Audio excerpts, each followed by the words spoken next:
प्राचीन भारत के इतिहास को जानने में आरण्यकों का महत्वपूर्ण स्थान है छात्रों। तो आरण्यक के बारे में हम जानकारी प्राप्त करते हैं। आरण्यक ये भी ब्राह्मण साहित्य के ग्रंथ है छात्रों। किसके ग्रंथ है ये? ब्राह्मण साहित्य के अंतर्गत आते हैं ये आरण्यक। छात्रों आरण्यक अरण्य शब्द अरण्यक शब्द अरण्य से बना हुआ है। आरण्यक शब्द अरण्य से बना हुआ है। अरण्य से बना हुआ है। आरण्यक शब्द अरण्य से बना हुआ है, जिसका अर्थ जंगल या वन है। जिसका अर्थ जंगल या वन है। जिसका अर्थ जंगल या वन है। आरण्यक के दार्शनिक ग्रंथ जंगल में पड़े जाने के कारण इन्हें जंगल में पड़े जाने के कारण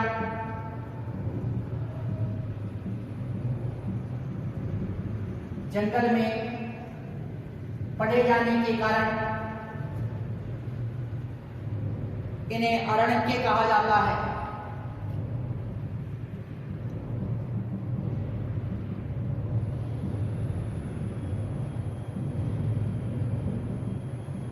जंगल में पड़े जाने के कारण इन्हें अरण्यक कहा जाता है। अरण्यक के ज्ञान मार्ग व कर्म मार्ग के बीच सेतु का कार्य करते हैं। अरण्यक के ज्ञान मार्ग व सेतु मार्ग के मध्य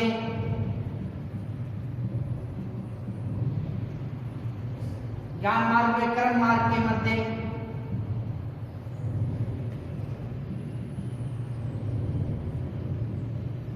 सेतु का कार्य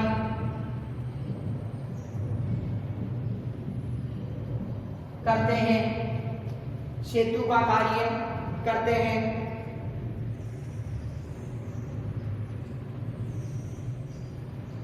आरण्यक के दार्शनिक ग्रंथ हैं। आरण्यक के दार्शनिक ग्रंथ हैं, जिसका विषय आत्मा जन्म, जिसका विषय आत्मा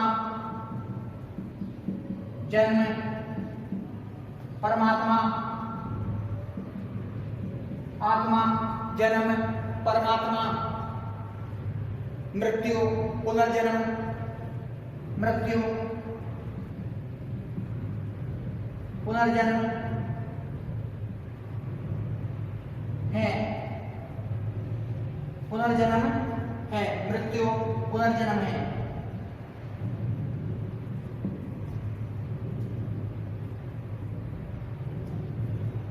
आरण्यकों की संख्या 7 है। संख्या 7। इनकी संख्या कितनी छात्रों?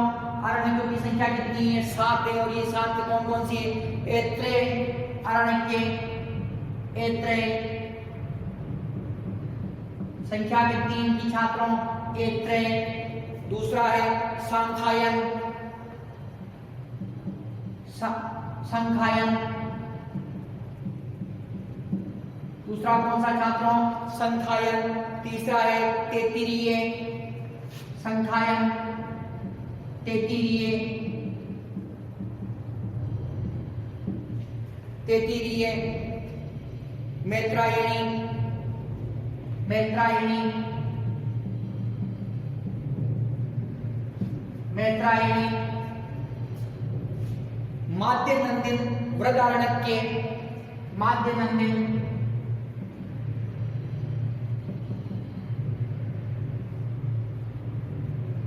वृदारण्यक, माध्यनंदिन वृदारण्यक। तल्वकार, तल्वकार, छांदोग्य, तल्वकार, छांदोग्य।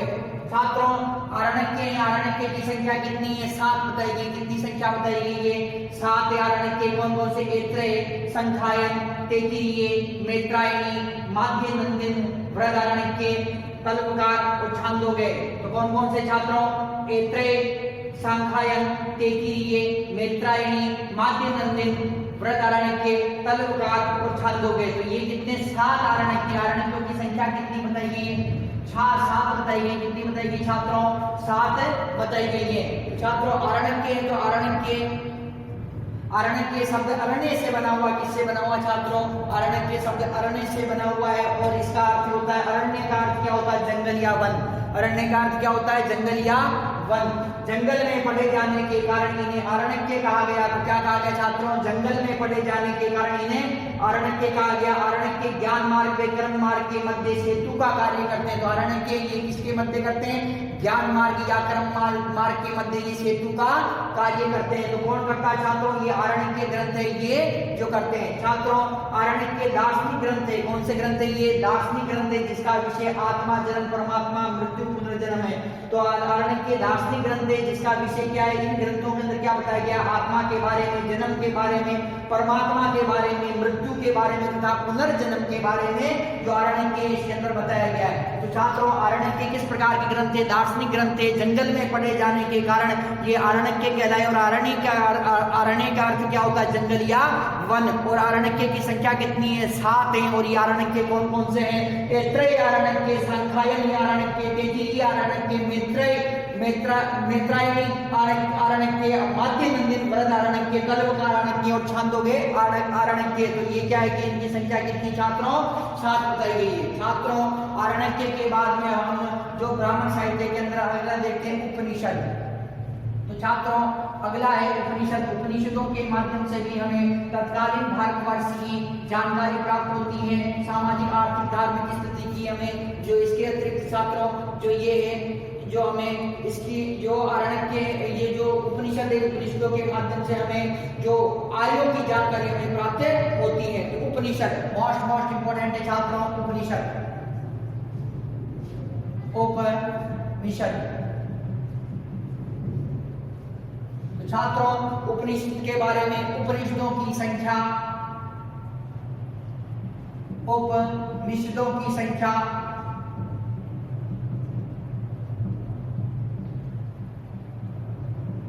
108 बताई गई है।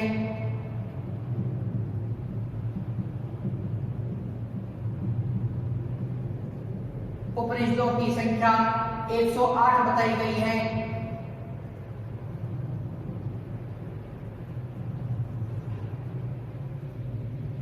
परंतु प्रामाणिक उपनिषद, परंतु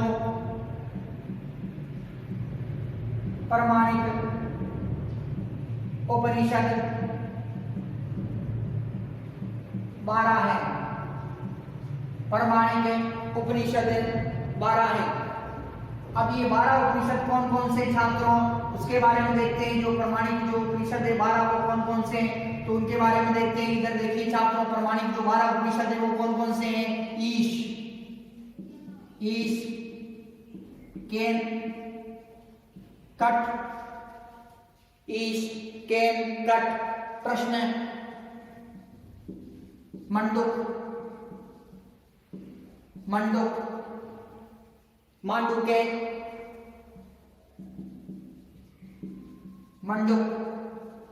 मांडुक्य, तैत्तिरीय,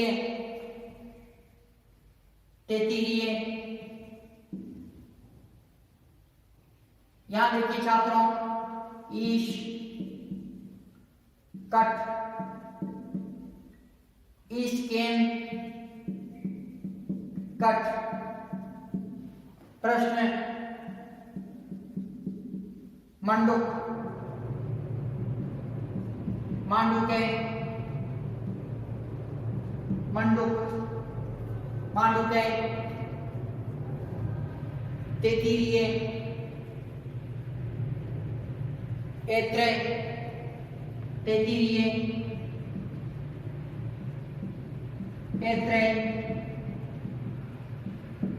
ऐत्रेय, छांदोग्य, कोशितकी, छांदोग्य,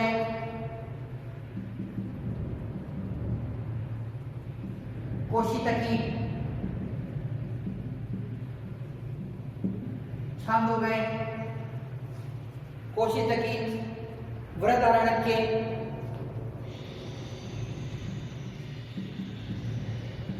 बृहदारण्यक, श्वेता स्वर,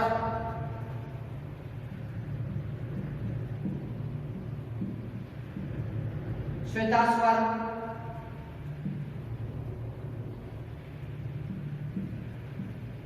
छात्रों तो ये जो जो ये कौन कौन से छात्रों ये है छात्रों उपनिषद है। उपनिषद कितने छात्रों? उपनिषदों की संख्या 108। उपनिषदों की संख्या कितनी बताई गई है? 108 उपनिषदों की संख्या बताई गई, परंतु 12 है वो कौन कौन से प्रमाणिक है छात्रों? ईश, केन, कट, प्रश्न, मांडुक्य, तैत्तिरीय, ऐत्रेय, छांदोग्य, कोशितकी, बृहदारण्यक, श्वेताश्वर। तो छात्रों तो ये छात्रों कौन कौन से छात्रों? ये है ईश, केन, कट, प्रश्न, मांडुक्य, तैत्तिरीय, ऐत्रेय, छांदोग्य, कोशितकी, बृहदारण्यक, श्वेताश्वर। तो ये उपनिषदों की संख्या बताई गई है कितनी? 12 प्रमाणिक उपनिषद है ये छात्रों। उप का अर्थ समीप होता है। उप का अर्थ क्या है? जिसे उपनिषद है तो छात्रों उपनिषद, तो उपनिषद के अंदर छात्रों उप का अर्थ क्या होता है? उप का अर्थ होता है छात्रों समीप। क्या होता है छात्रों? समीप। तथा निषद का अर्थ होता है बैठना, तो उप का अर्थ क्या होता है? समीप।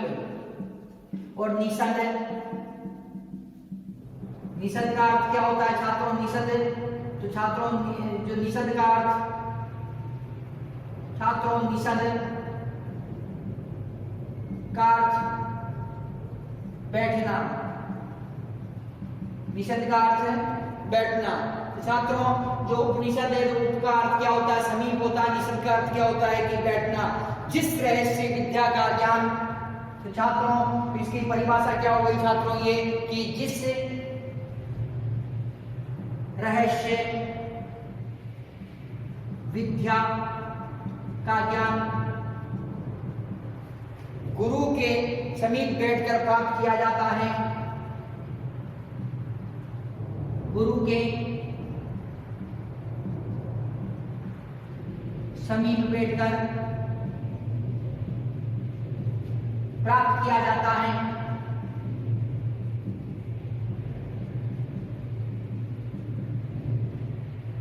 वह उपनिषद कहलाता है, उसे उपनिषद कहते हैं।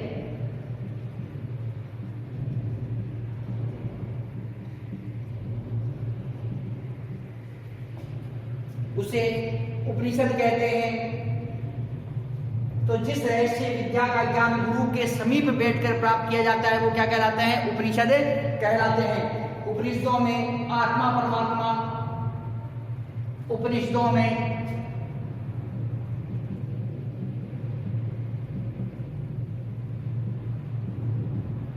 आत्मा परमात्मा, पुनर्जन्म, मोक्ष, पुनर्जन्म,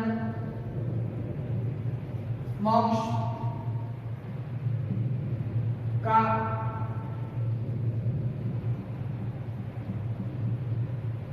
विवरण मिलता है, विवरण मिलता है।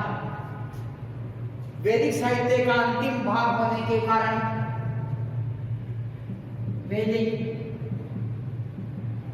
साहित्य का अंतिम भाग होने के कारण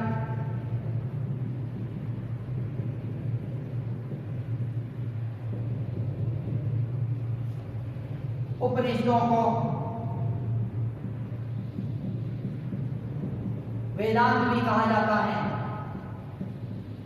वेदांत भी कहा जाता है,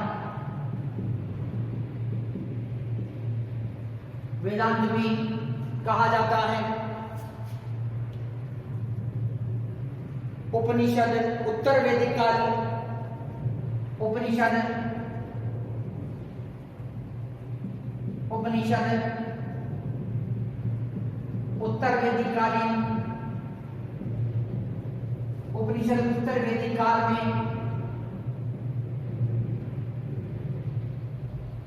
निर्मित किए गए।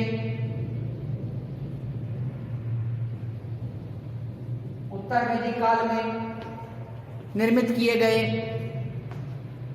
अतः इसमें आर्यों के प्राचीनतम दार्शनिक विचारों का ज्ञान, अतः इनमें आर्यों के प्राचीनतम दार्शनिक विचारों का ज्ञान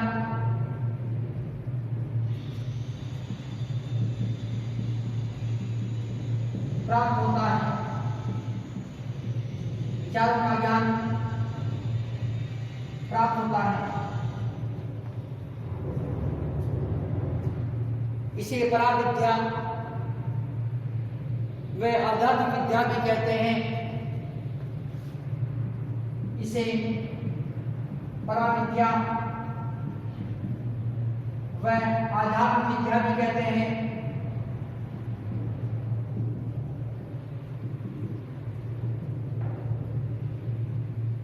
पराविद्या में आध्यात्मिक विद्या भी कहते हैं। भारत का राष्ट्रीय आदर्श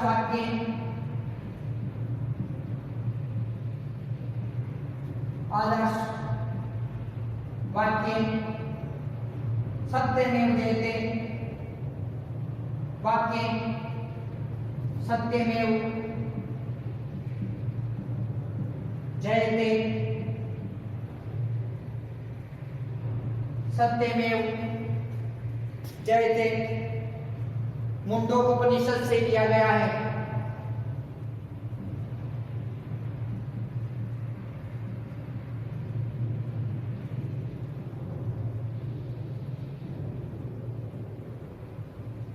मुंडकोपनिषद से लिया गया है। मुंडकोपनिषद से लिया गया है।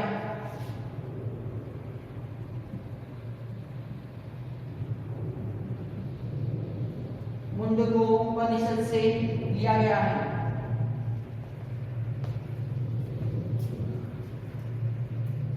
छात्रों, जो ये उपनिषद है, उपनिषदों का अर्थ क्या होता है कि उपनिषद उप का अर्थ होता है समीप। उप का अर्थ क्या होता है छात्रों? समीप। तथा निषद का अर्थ क्या होता है? बैठना। अर्थात गुरु के समीप बैठकर जिस विद्या या जिस रहस्य का ज्ञान प्राप्त किया गया वो क्या कहलाएगा? उपनिषद। जैसे छात्रों, जिस रहस्य विद्या का ज्ञान गुरु के समीप बैठकर प्राप्त किया गया है वो क्या कहलाते हैं? उपनिषद।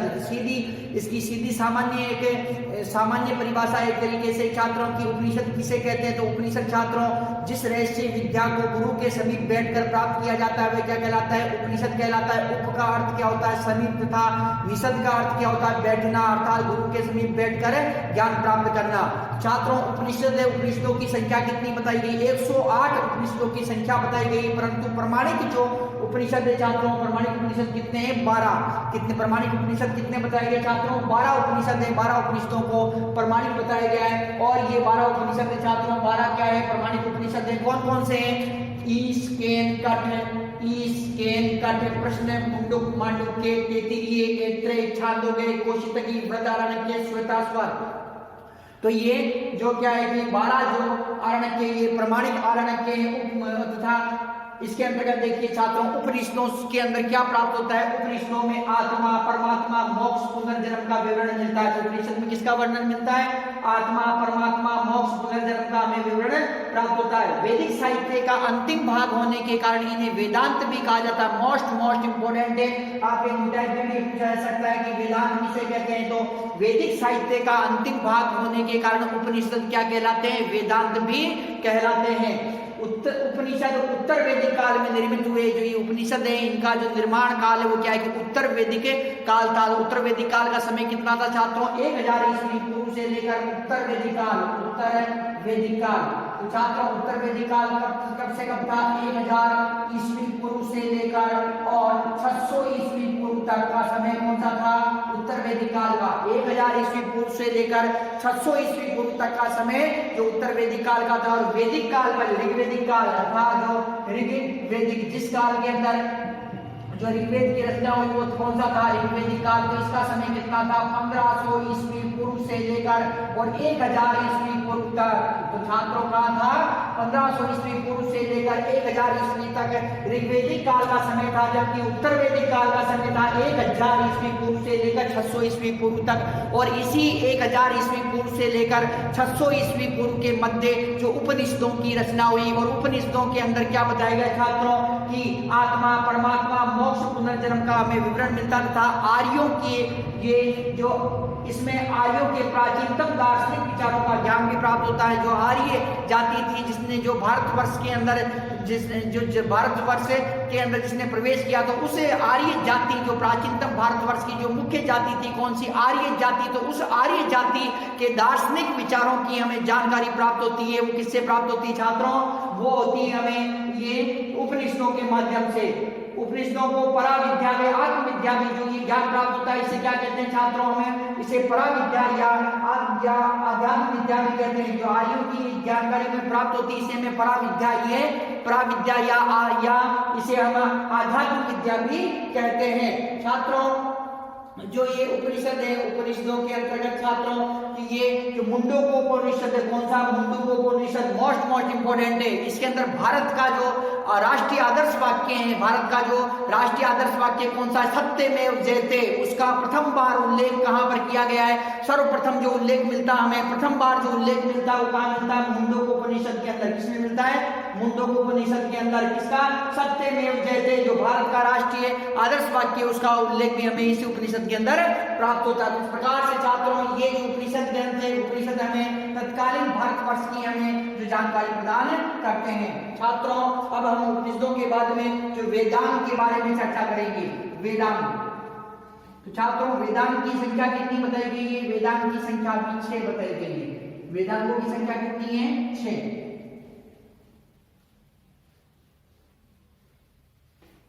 वेदांत ब्राह्मण साहित्य के अंतर्गत ही छात्रों वेदांत ये ब्राह्मण साहित्य के अंतर्गत आते हैं। वेदांत धार्मिक साहित्य उसके अंतर्गत जो ब्राह्मण साहित्य उसमें आते हैं वेदांत। वेदांतों की संख्या कितनी छात्रों? 6। संख्या 6। वेदांतों की संख्या कितनी बताई गई है? 6। वेदों का अर्थ समझने में, श्रुतियों के सही उच्चारण के लिए वेदों का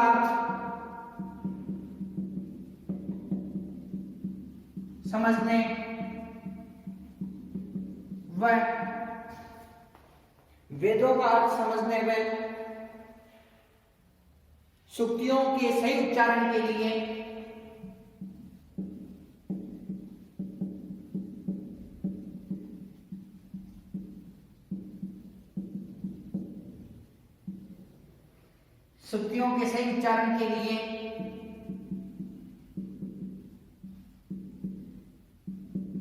वेदांत का निर्माण किया गया।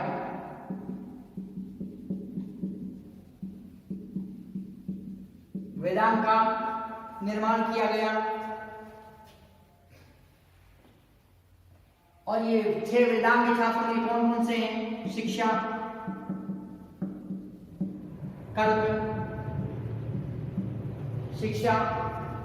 कल्प, व्याकरण,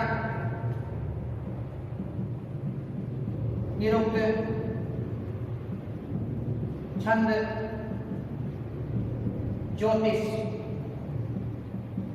कौन कौन से छात्रों? शिक्षा, कल्प, व्याकरण, निरुक्त, छंद व ज्योतिष। वेदांत की संख्या 6 है। वेदों का अर्थ समझने व श्रुतियों के सही उच्चारण के लिए जो वेद किसका निर्माण किया गया? ये किया गया, वेदांतों का निर्माण किया गया। तो हम एक एक वेदांत इसके बारे में चर्चा करते हैं। पहला है शिक्षा। पहला वेदांत कौन सा छात्रों? शिक्षा। तो शिक्षा के बारे में चर्चा करते हैं। वैदिक वाक्यों के स्पष्ट उच्चारण के लिए वैदिक वाक्यों के स्पष्ट उच्चारण के लिए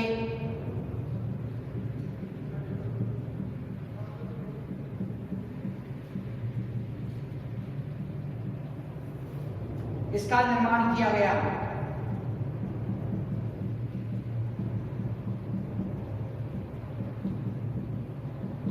इसका निर्माण किया गया कल्प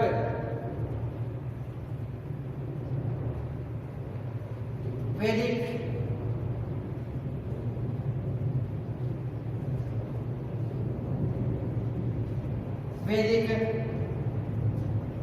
कर्म कांडों को संपन्न करवाने के वैदिक कर्म कांडों को संपन्न कराने वैदिक कर्म कांडों को संपन्न कराने के विधि व नियम बताए गए हैं।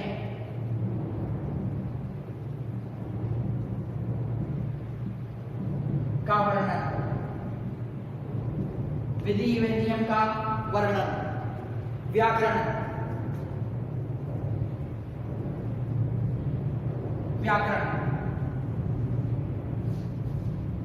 इसमें नामों धातुओं, इसमें नामों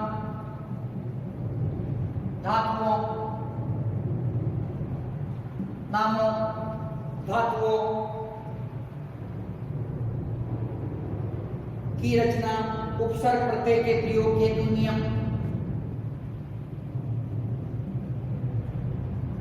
उपसर्ग प्रत्यय के नियम, प्रत्यय के प्रयोग होते नियम,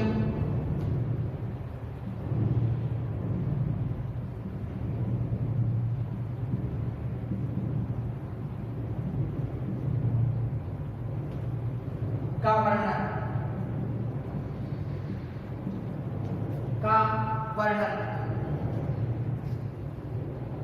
निरुक्त,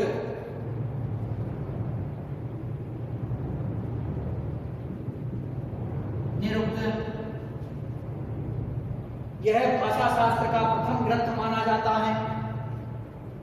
यह भाषा शास्त्र का प्रथम ग्रंथ माना जाता है।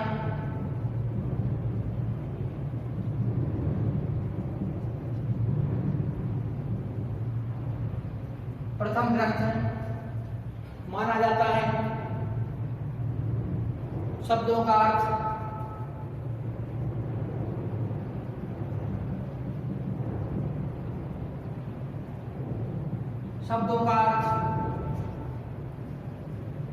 शब्दों की व्युत्पत्ति का नियम,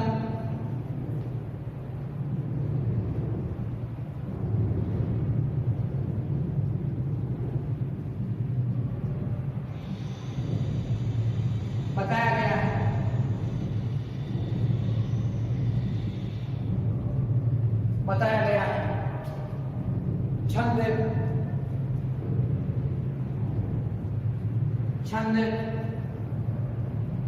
वैदिक साहित्य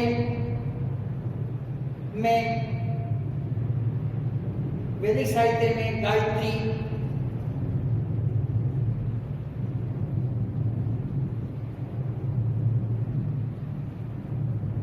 गायत्री,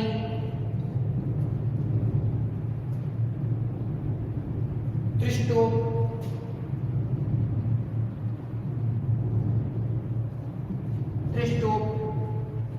जगती, वहती,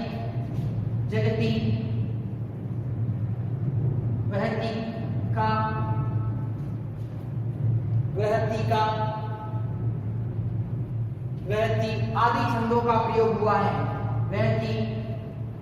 आदि छंदों का प्रयोग हुआ है।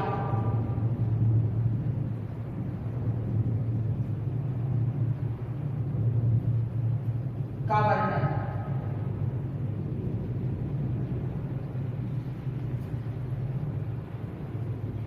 ज्योतिष,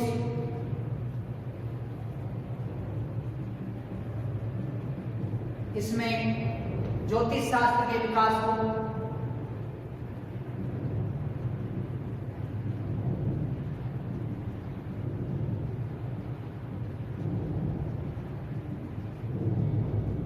बताया गया है।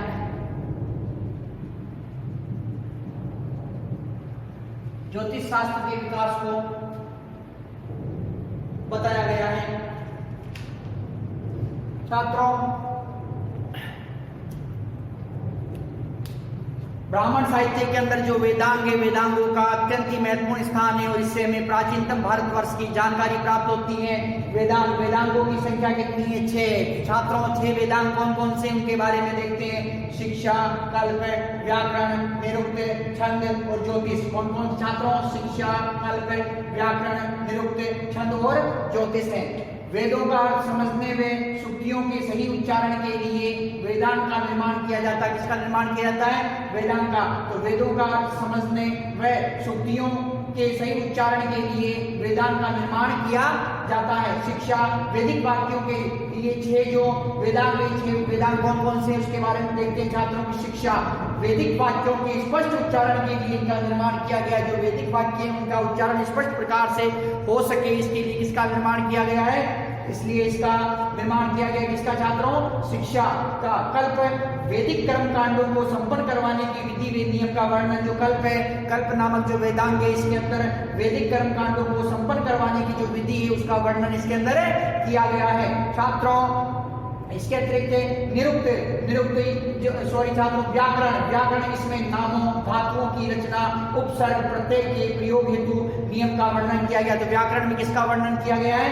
कि नामों का, धातुओं की रचना, उपसर्ग, प्रत्यय के प्रयोग हेतु इसका वर्णन किया गया है। निरुक्त, यह भाषा शास्त्र का प्रथम ग्रंथ माना जाता है। किसका ग्रंथ माना जाता है? भाषा शास्त्र का यह प्रथम ग्रंथ माना जाता है। शब्दों का अर्थ, शब्दों की व्युत्पत्ति का नियम बताया गया। इसके अंदर शब्दों का अर्थ बताया गया, शब्दों की व्युत्पत्ति का नियम भी इसके अंदर ही बताया गया है। छंद, वैदिक साहित्य में जो छंद का बड़ा महत्वपूर्ण स्थान था। वैदिक साहित्य में गायत्री, त्रिष्टुप, जगती, वहती, बृहति आदि छंदों का प्रयोग किया गया है। किसका प्रयोग किया गया है? गायत्री छंद का प्रयोग किया गया है। त्रिष्टुप छंद तथा इसके अतिरिक्त जगती, बृहति आदि छंदों का इसके अंदर प्रयोग किया गया है। ज्योतिष, इसमें ज्योतिष शास्त्र के विकास को बताया गया है। तो इस प्रकार से छात्रों वेदांगों के माध्यम से तत्कालीन भारतवर्ष की हमें जानकारी प्राप्त होती है। छात्रों, वेदांगों के बाद में हम देखेंगे सूत्र साहित्य, जो ब्राह्मण साहित्य के अंदर है। सूत्र साहित्य को हम देखेंगे।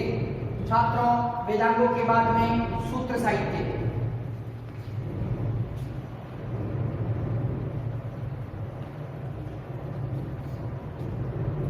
सूत्र साहित्य,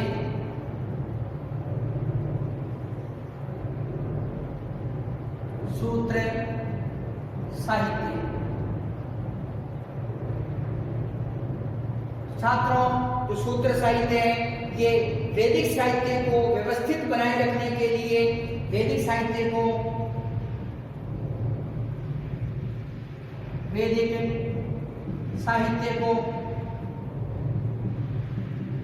व्यवस्थित बनाए रखने के लिए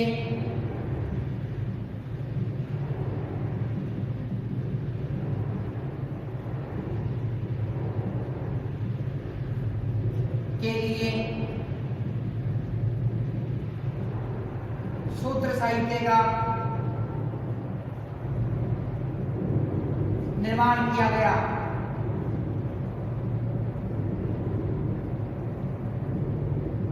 वैदिक साहित्य का, सूत्र साहित्य का निर्माण किया गया। सूत्रों की संख्या 4। सूत्र साहित्य की संख्या कितनी बताई गई है? 4 बताई गई है। 4 प्रकार के होते हैं। तो छात्रों, पहला कौन सा है? स्रोत सूत्र। 4 है। 4 कौन कौन से हैं छात्रों? ये स्रोत सूत्र प्लस जो अगला सूत्र है वो है ग्रह सूत्र। कौन सा सूत्र छात्रों? ग्रह सूत्र। इसके अंदर प्लस ग्रह सूत्र के बाद में छात्रों धर्म सूत्र प्लस शुल्क सूत्र।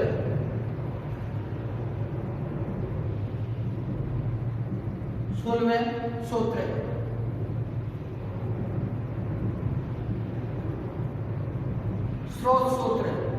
छात्रों, पहले हम देखते हैं स्रोत सूत्र। इसके अंतर्गत छात्रों यज्ञ संबंधी नियम, यज्ञ संबंधी नियमों की जानकारी देता है। ये इसकी जानकारी देता है। ये स्रोत सूत्र यज्ञ संबंधी नियम की हमें जानकारी प्रदान करता है। ग्रह सूत्र, ग्रह सूत्र, ग्रह सूत्र। छात्रों, ग्रह सूत्र ये हमें लौकिक तथा पारलौकिक जीवन के कर्तव्यों का, लौकिक व पारलौकिक जीवन के, पारलौकिक जीवन के कर्तव्यों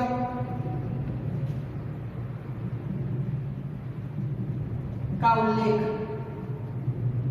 कर्तव्यों का उल्लेख। गृह सूत्र के बाद में छात्रों अगला है धर्म सूत्र। धर्म सूत्र धार्मिक, सामाजिक व राजनीतिक कर्तव्यों का, धार्मिक,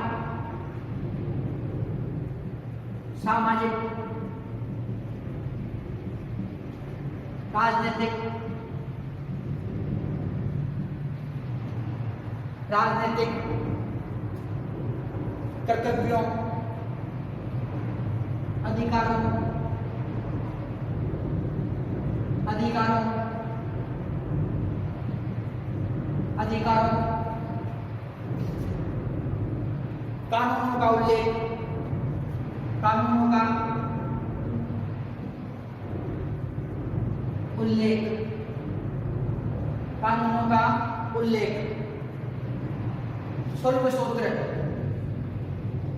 सोलहवें सूत्र। छात्रों, सोलहवें सूत्र के अंतर्गत वेदी निर्माण की रीति का उल्लेख। जो यज्ञ वेदी होती है उसका निर्माण, वेदी निर्माण की, वेदी निर्माण की रीति का उल्लेख।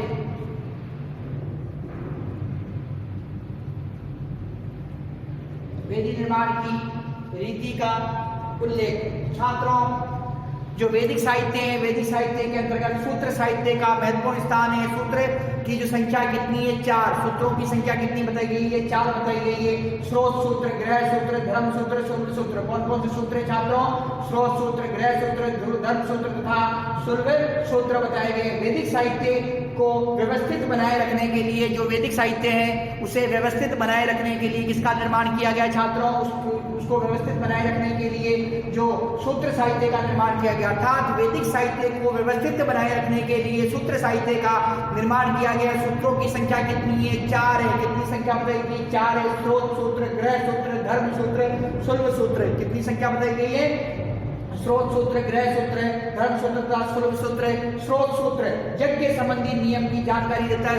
जो ये स्रोत सूत्र है जिसकी जानकारी देता है, यज्ञों से संबंधित जो नियम है उसकी हमें जानकारी प्रदान करता है। ग्रह सूत्र लौकिक व पारलौकिक जीवन के कर्तव्यों का उल्लेख करता है। किसका करता है? लौकिक व पारलौकिक जो जीवन है उसके कर्तव्यों का ये उल्लेख करता है। कौन सा? ग्रह सूत्र। इसमें लौकिक व पारलौकिक जीवन के कर्तव्यों का वर्णन किया गया है। छात्रों, धर्म सूत्र, धर्म सूत्र के अंतर्गत धार्मिक, सामाजिक, राजनीतिक कर्तव्यों, अधिकारी। इसके अंतर्गत छात्रों धार्मिक, सामाजिक, राजनीतिक कर्तव्यों, अधिकारों तथा कानूनों का उल्लेख किया गया। अधिकारों, कानूनों का इसके अंदर उल्लेख किया गया है। छात्रों, सुलभ सूत्र वेदी निर्माण, जो वेदी निर्माण है छात्रों, तो वेदी निर्माण के बारे का उल्लेख इसमें किया गया है। सुलभ सूत्र के अंदर वेदी निर्माण का जो उल्लेख किया गया है। छात्रों, वेदी निर्माण के बारे में कौन बताता है? सुलभ सूत्र है। ये वेदी निर्माण के बारे में हमें जानकारी प्रदान करता है। तो छात्रों, तो इस प्रकार से जो ये इस प्रकार से छात्रों ब्राह्मण साहित्य के अंदर जो सूत्र साहित्य है इसका महत्वपूर्ण स्थान है। सूत्रों की संख्या कितनी बताई गई है? 4 बताई गई है। कौन कौन से? स्रोत सूत्र, ग्रह सूत्र, धर्म सूत्र और सुलभ सूत्र। वैदिक साहित्यों को व्यवस्थित बनाए रखने के लिए सूत्र साहित्य का जो निर्माण किया गया है। और ग्रह सूत्र के अंदर यज्ञों से संबंधित नियमों की जानकारी प्राप्त होती है। स्रोत सूत्र, कौन सूत्र है? स्रोत सूत्र। ये स्रोत सूत्र, स्रोत सूत्र के अंदर यज्ञ संबंधी जानकारी हमें प्राप्त होती है। इसके अतिरिक्त जो ग्रह सूत्र, इसमें लौकिक व पारलौकिक जीवन के कर्तव्यों की हमें जानकारी प्राप्त होती है। धर्म सूत्र धार्मिक, सामाजिक, राजनीतिक अधिकार व कानूनों का इसके अंदर उल्लेख किया गया है। सुलभ सूत्र में वेदी निर्माण की रीति का उल्लेख किया गया है। तो इस प्रकार से छात्रों जी सूत्र साहित्य इसका जो महत्वपूर्ण स्थान है। छात्रों, सूत्र साहित्य के बाद में जो अगला जो हमारा टॉपिक है वो है स्मृति।